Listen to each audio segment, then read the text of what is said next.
the country's anti-corruption agency is in the eye of yet another storm. The Ethics and Anti-Corruption Commission has now begun investigating its own chairman, Philip Kinisu, over alleged dealings with the National Youth Service.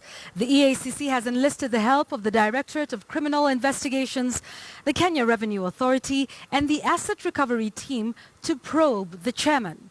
Kinisu's family is believed to have received some 35 million shillings from business done with NYS. Murimi Mwangi begins our coverage with the latest storm at Integrity Center.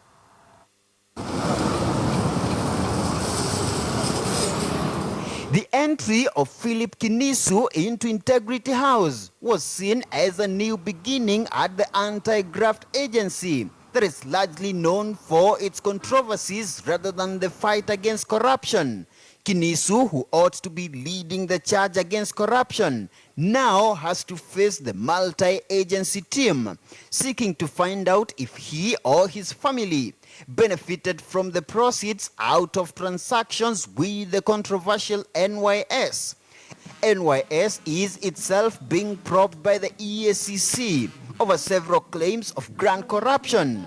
The probe follows a complaint filed by a civil society group, Bunge la Mwananchi, that Saki Limited, a company owned by Kinisu's wife, allegedly pocketed 35 million shillings, which was part of the 791 million shillings loot of the infamous National Youth Service scam. A statement from the EACC says Kinisu has admitted that the company indeed exists and that he was a director, but has since resigned from that role.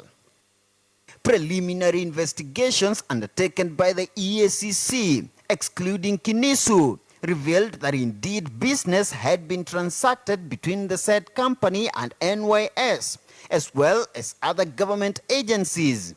In a letter dated 15th July, the Office of the Director of Public Prosecution directed that a forensic investigation warrants the formation of the multi-agency team comprising the Directorate of Criminal Investigations, the Assets Recovery Unit, and the Kenya Revenue Authority. Kinisu is due to hold a news conference over the matter on Tuesday morning as yet another cloud of uncertainty grips Kenya's anti-corruption headquarters. Murimi Mwangi, KTN News, Nairobi.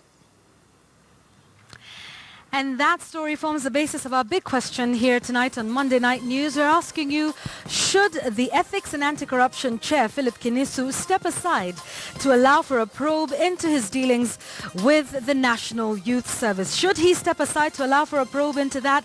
Please send us a text message. The number is 22155. Start with a yes or no.